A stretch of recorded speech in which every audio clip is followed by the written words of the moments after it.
বন্ধুরা, আমাদের অনেকের মনেই প্রশ্ন জাগে যে ভালো মানুষের সাথেই কেন সব সময় খারাপ হয়। এই বিষয়ে একটি গল্প আছে। স্বামীজি একবার শ্রীরামকৃষ্ণদেবকে জিজ্ঞেস করেছিলেন যে এত প্রার্থনা করা সত্ত্বেও ভগবান কেন ডাকে সাড়া দেন না, কেন আমাদের দুঃখ কষ্ট দূর করছেন না, কেন ভালো মানুষেরা সব সময়ের জন্য কষ্ট পায় আর খারাপ মানুষেরা সুখে থাকে, কেন এরকম হয়? তাহলে ভগবান কি আমাদের ডাক শুনতে পান না, নাকি আমাদের প্রার্থনায় ভগবান সন্তুষ্ট হচ্ছেন না? এর উত্তরে শ্রীরামকৃষ্ণদেব কি বলেছেন সেটাই আজ আমি আপনাদের সাথে শেয়ার করব। এই ভিডিওর মাধ্যমে আপনারা আপনাদের প্রশ্নের উত্তর পেয়ে যাবেন, তাই মনোযোগ দিয়ে ভিডিওটা শুনুন। একদিন স্বামী বিবেকানন্দ নিজের জীবন নিয়ে হতাশ হয়ে শ্রীরামকৃষ্ণদেবের কাছে যান। তিনি তার গুরুকে জীবন সম্পর্কে কিছু প্রশ্ন করেন। স্বামীজি বললেন যে আমি অবসর সময় খুঁজে পাচ্ছি না, জীবন আমার জন্য প্রত্যেক দিন কঠিন থেকে কঠিনতর হয়ে উঠছে। তার উত্তরে শ্রী রামকৃষ্ণদেব কি বললেন সেটা জানেন? রামকৃষ্ণদেব বললেন স্বামীজিকে যে কাজ তোমাকে অবসর দেবে, কিন্তু সৃজনশীলতা তোমাকে অবসর দেবে না। স্বামী বিবেকানন্দ তারপরে প্রশ্ন করলেন জীবন কেন এত জটিল? তার উত্তরে স্বামী বিবেকানন্দকে রামকৃষ্ণদেব বলেন যে জীবন সম্পর্কে এত বিবেচনা বিশ্লেষণ বন্ধ করো, এতে জীবন আরো কঠিন হয়ে উঠবে। স্বামী বিবেকানন্দ রামকৃষ্ণদেবকে বললেন কেন আমরা অসুখী? তখন রামকৃষ্ণদেব বললেন উদ্বেগ তোমার জীবনকে অনেক জটিলতায় ভরিয়ে দিচ্ছে, তাই তুমি অসুখী। স্বামীজি আবার প্রশ্ন করলেন, বললেন কেন ভালো মানুষেরা সব সময় কষ্ট পায়? এর উত্তরে আমাদের রামকৃষ্ণদেব স্বামীজিকে বললেন ঘর্ষণ ছাড়া হিরেকে মজবুত করা যায় না, আগুন ছাড়া সোনা বিশুদ্ধ হয় না। ভালো মানুষ পরীক্ষার মধ্যে দিয়ে যায়, আর যে পরীক্ষা দিতে জানে তাকেই ভগবান পরীক্ষা নেয়, সবাইকে ভগবান পরীক্ষা নেয় না। এটা তার মানে এই নয় যে তাদের ভোগান্তি, এটা ভোগান্তি নয়, এর মধ্য দিয়ে তাদের জীবন আরো সুন্দর থেকে সুন্দরতর দিকে যায়। স্বামী বিবেকানন্দ তখন রামকৃষ্ণদেবকে বললেন তাহলে আপনি এটাই বলতে চাইছেন যে এটাই হলো জীবন, এটাই হলো ভালো, যে সবসময় পরীক্ষা দিয়েই যেতে হবে? রামকৃষ্ণদেব বললেন হ্যাঁ, এইভাবেই জীবনকে মসৃণ থেকে মসৃণতর করতে হবে। জীবন হলো কঠিন পরীক্ষকের মতন, যে শিক্ষক তোমাকে আগে পরীক্ষার সম্মুখীন করে তারপর শিক্ষা দেয়। স্বামী বিবেকানন্দ বললেন অনেক সমস্যার কারণে মনে হয় যে আমরা কি করছি, কেন করছি, কোথায় যাচ্ছি, কিছুই বুঝতে পারছি না। এটা কেন হয়? রামকৃষ্ণদেব বললেন যদি বাইরে তাকাও তাহলে তুমি বুঝবে না যে তুমি কোথায় যাচ্ছ, যদি তুমি ভেতরটা দেখো তাহলে বুঝতে পারবে যে কোথায় তুমি যাচ্ছ।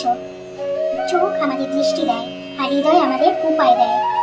স্বামী বিবেকানন্দ বললেন অসফলতা কি সফলতার পথে যাওয়ার চেয়েও বেশি কষ্টদায়ক?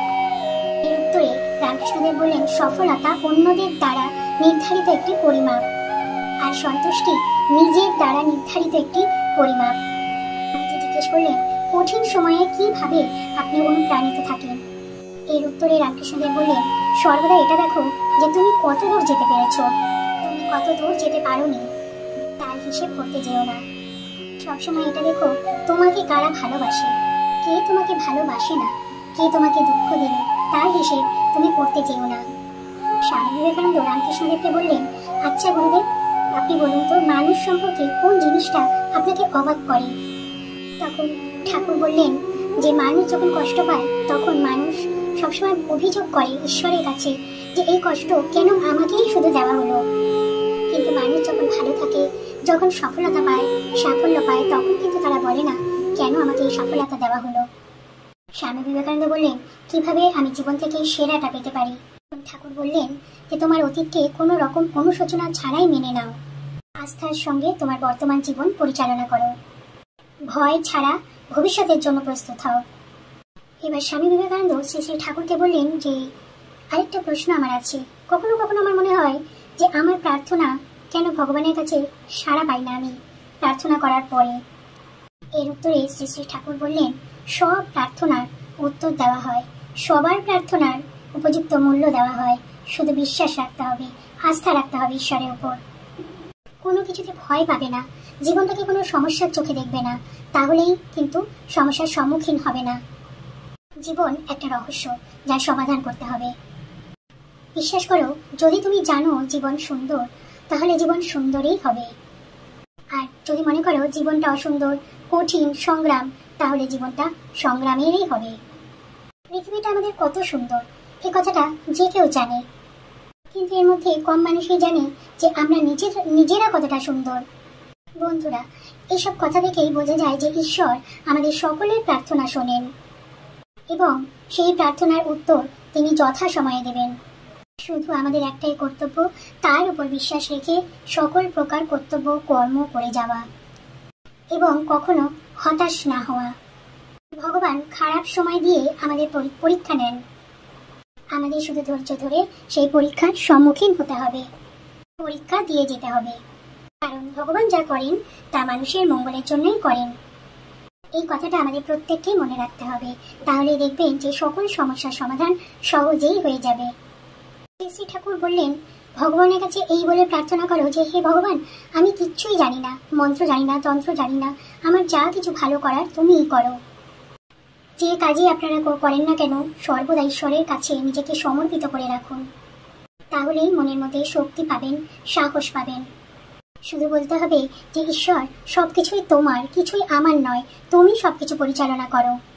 আমাদের নানা ধর্ম, নানা মত, কিন্তু সবার ভিন্ন ভিন্ন ধর্ম হলেও কিন্তু প্রার্থনা সেই একজনের কাছে গিয়েই পৌঁছায়। তাই যে নামেই তাকে ডাকো না কেন, মন প্রাণ দিয়ে তাকে ভালোবাসো। তোমার মনকে ভেদাভেদ শূন্য করতে শেখো, তবেই তুমিও সকল কাজের মধ্যে ভক্তিরস খুঁজে পাবে। জীবনের উদ্দেশ্য শুধুই ইনকাম করা নয়, ঈশ্বরের কাছে নিজেকে বিলিয়ে দেওয়া, এটাই হলো আমাদের জীবনের উদ্দেশ্য। তবেই আমরা জীবনে শান্তি পাবো। সাংসারিক ভোগ বাসনা ক্ষণিকের জন্য সবকিছু এনে দেবে বিলাসিতা, কিন্তু সবকিছু শেষ পর্যন্ত থাকবে না। ঈশ্বরকে ডাকা, তাই নিশ্চিন্তে ঈশ্বরকে ডাকুন, ঈশ্বরকে পুজো করুন, ঈশ্বরকে প্রার্থনা করুন। আপনার কথা নিশ্চয়ই ঈশ্বর শুনতে পারবেন। তো ঈশ্বর যাকে পরীক্ষা নেন তাকে কিন্তু ভালোবাসেন। ঈশ্বর যদি বিপদে ফেলেন, তিনিই কিন্তু বিপদ থেকে বেরোনোর রাস্তা বার করে দেবেন। তাই বিপদে ভেঙে পড়বেন না, সবসময় ঈশ্বরের শরণাপন্ন হন, ঈশ্বরকে প্রার্থনা করে যান, দেখবেন ভালো থাকবেন। তো বন্ধুরা, আপনাদের কেমন লাগলো ভিডিওটি অবশ্যই আমাকে জানাবেন। ভালো লাগলে লাইক করবেন, শেয়ার করবেন আর কমেন্ট